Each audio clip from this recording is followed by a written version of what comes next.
So Survivor Series is done. And ironically, I watched the pre-show because I wanted to see the tag teams. And I'll be honest, the pre-show match with the 28 guys involved, the Revival looked dangerous. They eliminated teams with the Shatter Machine. They were the last team surviving. The Usos were the last team surviving. Usos and Revival put on a good match. See the Usos interact. I've seen watching the Revival interact with some of the other teams was really good.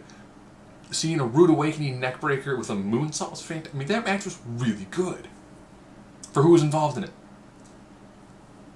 And it was the only match that SmackDown won the entire night. But Michael Cole constantly reminded us that it was a clean sweep for Raw at the end of the night because the pre-show doesn't count. So they effectively buried both tag divisions in an offhand comment. But hey, SmackDown won the match that doesn't matter and nobody cared about. So we begin with the women's Survivor Series match. Okay. With Charlotte out, they put in Mandy Rose. So it means the SmackDown women's side was Mandy Rose, Sonya Deville, Naomi, Asuka, Carmella. Okay. They got rid of Natalya and Ruby Riott to make peace. So you then got to have Tamina, Nia Jax, Banks, Bayley. Wow, I'm drawing a blank on who that other woman was in their team.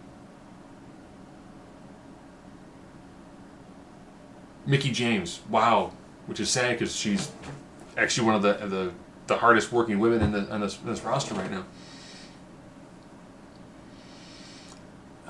Mandy Rose looked pretty good in that match. They gave her an opportunity to show what she can do. And I was like, good. Mandy Rose looked good. They had, Naomi get in right off the bat, which was dumb. But then Tamina got eliminated by Carmella. She could do a dance break. They called Nia Jax the face breaker. It came down to Asuka versus Banks and Jax. Jax pushed Banks off the top rope because I got to be the sole survivor to build up heel heat. Even though when you have heat for legitimately injuring people and ruining what was probably the best match of the night and hurting one of the biggest stars currently in the company,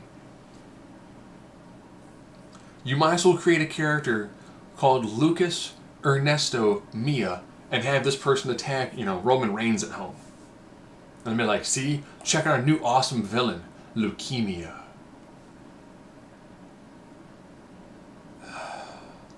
At this point in time, Nia Jax is going to go back to development because the amount of people that she's actually injured, she's injured Bayley severely. She's injured Charlotte. She's injured, I think she's injured Bliss. She injured Banks. She's injured Becky. She injured Selena Vega. She knocked out some jobbers. But she's The Rock's cousin, and they get to promote her as a different style of female athlete. That's why she's up for a Game Changer of the Year, so she has a great PR perspective.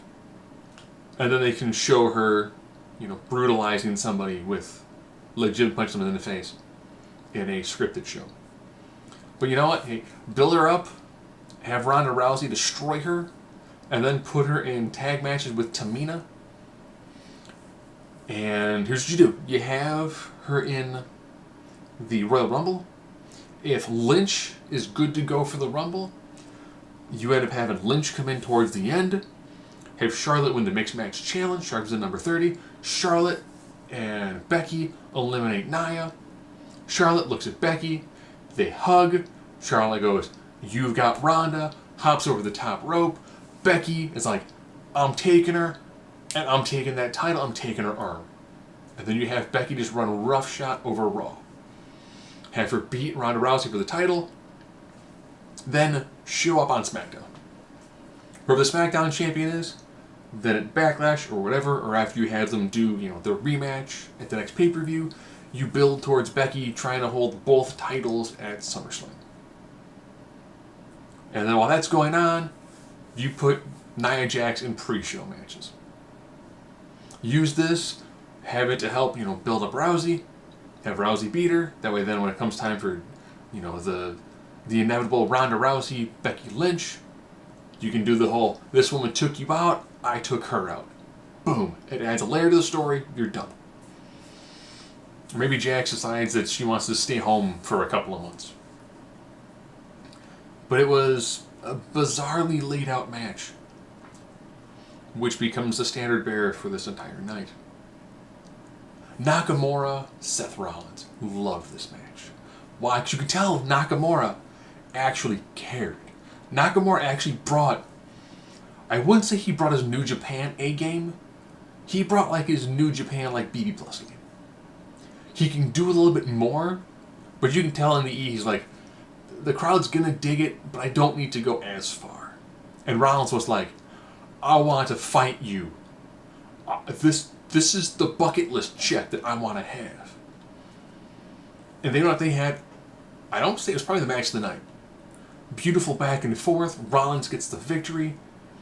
What I did notice during this match is I don't know why they had these massive electrical boxes on the barricades. Because I'm watching Rollins do like screws it up and I'm like, wait a minute, what is that thing? It's an electrical box. It's this massive like shoe box made of hard plastic with electrical wires going into it and coming down. That seems so bizarre. Then we get to have the AOP taking on the Bar in a match that should have been your fantastic Haas match. It was okay. Then the Big Show goes to choke Drake Maverick and put him up there. And Drake is touching something on his belt. His Show is choking him. And he's touching something on his belt bladder area. And then a couple of drips come down, so they're like, oh, he peed himself. Which sets up your finish with AOP winning.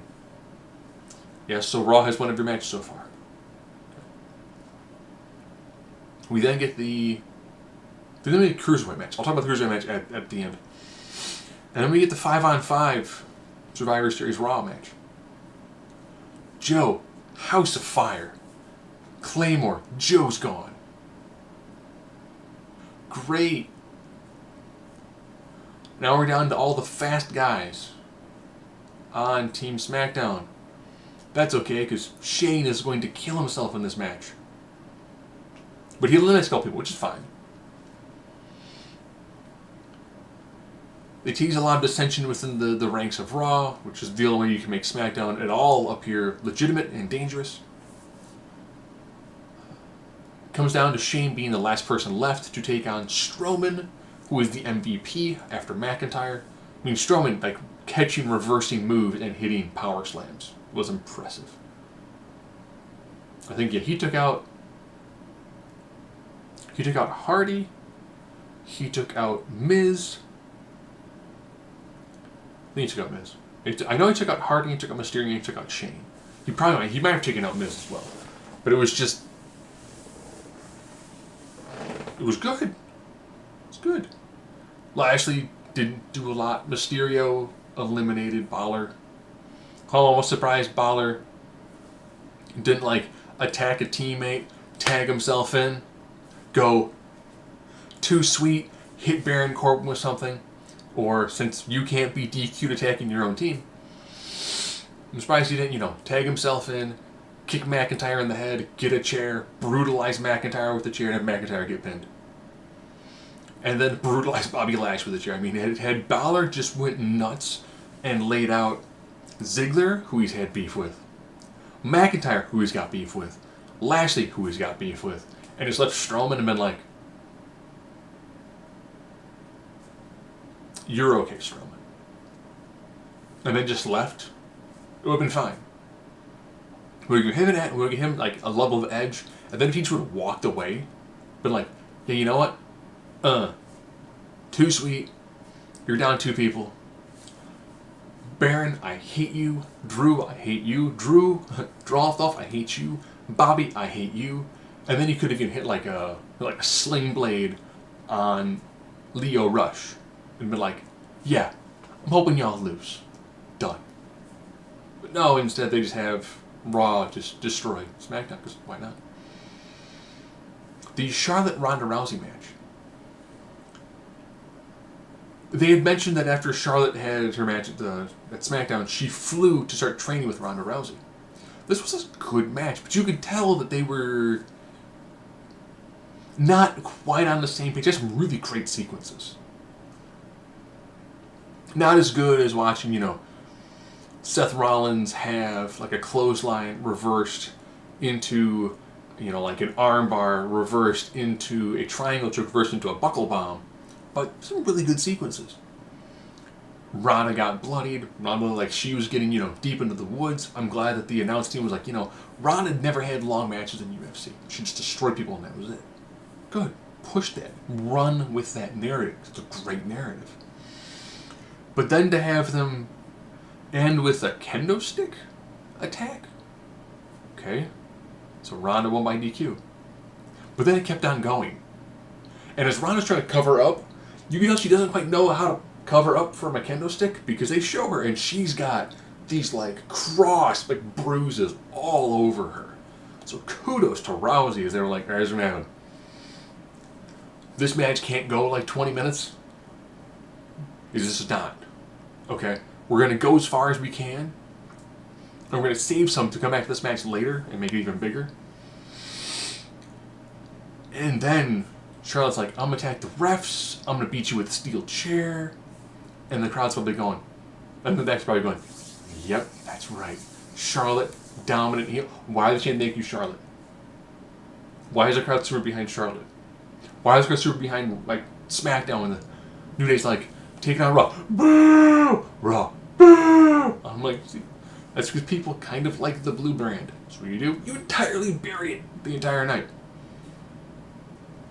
But Brutal Assault afterwards, cool. See if it goes anywhere. Daniel Bryan, Brock Lesnar. Story of this match was Bryan being like, I really want this match, but I'm like a douchey heel. Okay. Brock's like, you're small. F5. I'm gonna play with my food. F5. Oh, hit the ref. Bryan, I'm gonna kick you in the junk. That's how Taker beat you, so I'm gonna beat you. I'm kicking you in the head repeatedly. So, it takes me back to when Wolverine, he did a section of dialogue when he was taking on the Hulk. I think it was Wolverine 150. I think this was around the time, I think he was getting his adamantium back, and he might have been Death at the time. He did a section of internal dialogue. He's like, when I'm fighting Hulk, he's like, I pretty much work two spots. I work the eyes and the groin. It's the only parts I can hurt Hulk, but it makes me even angrier. And I was like, yeah, this is a good idea. So Daniel Bryan's like, yes, I am Wolverine, you are the Hulk. I'm going to work your face and your junk. Okay. And that's how people beat Brock Lesnar. You boot him in the uprights. Since he is the beast incarnate, you kick him in the Leviathan. Okay. And now all of a sudden Lesnar's wickedly gassed. So the guy who absolutely demolished Braun Strowman, so it tells me that when Strowman has a match, Strowman should actually just kick him in the junk.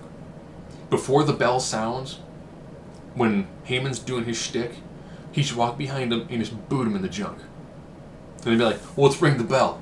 What? That's Brock's weak spot. If he's a boss, that's the flashing red target you have to hit in order to, to defeat him. And then, another F5, 1, 2, 3. It's like, alright, clean sweep by Raw. Cool. Now the Cruiserweight match.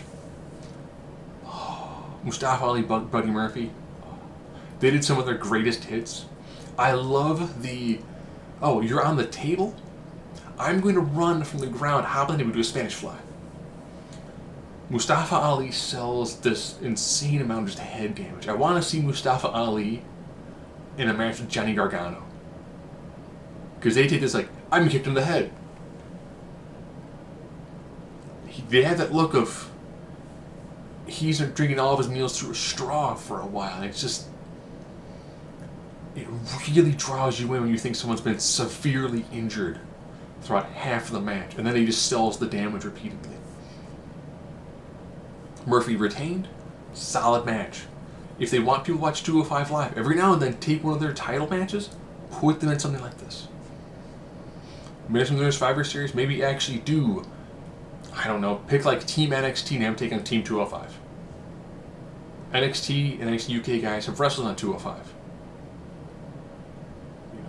If Mark Andrews is good enough to wrestle Buddy Murphy on a 205 Live episode, why not see if you can get some of those guys together, make either NXT versus NXT UK, or the NXT multiverse, makes a team take on the 205 Live guys, just do an additional match that doesn't fall in Raw versus SmackDown, but it's still brand versus brand.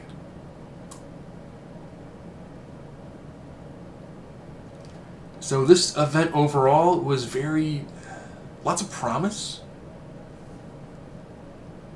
but beyond Nakamura Rollins, nothing really felt like it delivered anywhere near as well as it should have been, and they really just made SmackDown look like an absolute pile of gomers.